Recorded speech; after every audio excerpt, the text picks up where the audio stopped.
Explore Chris Brown's 2025 lifestyle, including his girlfriend, children, luxury cars, stunning mansions, and massive net worth. Get a glimpse of his music career, family life, and fortune. Chris Brown, American singer-songwriter and rapper. Born the 5th of May, 1989, age 36 years. Tappahannock, Virginia, United States. Parents: Clinton Brown, Joyce Hawkins. Siblings: Latrell Bundy. Height: 1.85 m. Chris Brown net worth: $50 million. Personal life: Brown dated model and actress Karruecha Tran. They parted ways in 2015, and Tran was granted a 5-year restraining order against Brown, claiming he threatened to kill her. Chris has 2 children.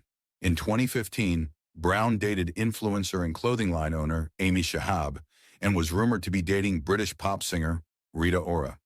In 2016, he dated model Krista Santiago, and in 2017, dated influencer Vanessa Vargas.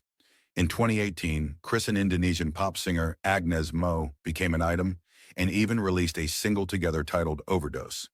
In 2019, Brown dated influencer India Marie. Early life, family, and education. Christopher Maurice Brown was born on May 5, 1989, in Tappahannock, Virginia, to Joyce Hawkins, a former daycare center director, and Clinton Brown, a corrections officer at a local prison.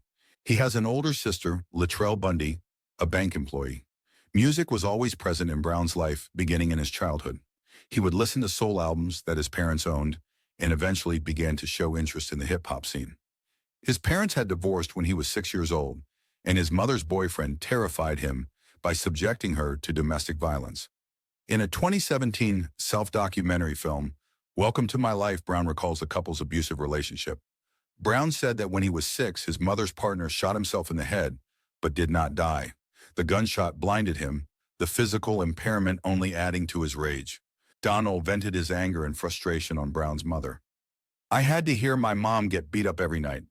I'd pee on myself, just scared to even walk out into the hallway because I didn't want to see nothing." Brown taught himself to sing and dance at a young age and often cites Michael Jackson as his inspiration. He began to perform in his church choir and in several local talent shows. Brown said during a 2023 interview with Shannon Sharp that he started to take in consideration music as his job after winning a talent show during a summer camp when he was 11 years old, performing Cisco's Thong Song. The camp leaders, they laughed, but everybody kind of went crazy in there, and I was like, I think I can do this. When he mimicked an Usher performance of My Way, his mother recognized his vocal talent, and they began to look for the opportunity of a record deal.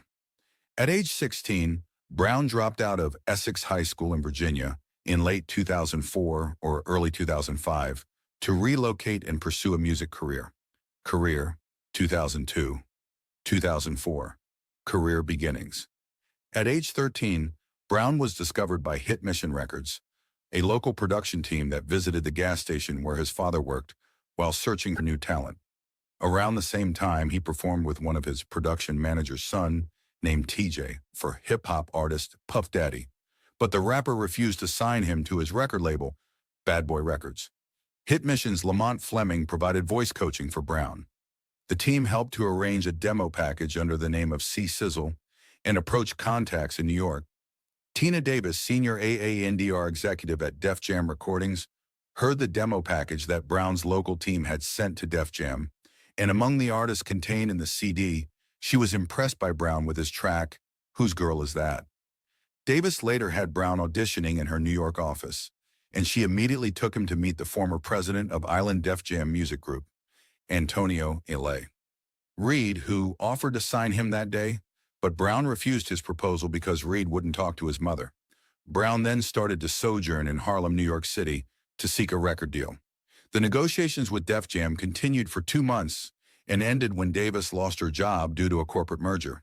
Brown asked her to be his manager, and once Davis accepted, she promoted the singer to other labels such as Jive Records, J Records, and Warner Bros. Records. According to Mark Pitts, in an interview with Hitquarters, Davis presented Brown with a video recording, and Pitts' reaction was, "I saw huge potential. I didn't love all the records, but I loved his voice. It wasn't a problem because I knew that he could sing, and I knew how to make records." Brown ultimately chose Jive due to its successful work with then-young acts such as Britney Spears and Justin Timberlake. Brown stated, "I picked Jive because they had the best success with younger artists in the pop market. I knew I was going to capture my African-American audience, but Jive had a lot of strength in the pop area as well as longevity in careers." Brown said in a 2013 interview that during his permanence in Harlem, when he was trying to get his music heard by major labels, his artistic intention was to both rap and sing on his records. But Jive convinced him to stick to just singing, because according to him, it wasn't acceptable yet for an R&B singer to also rap on records.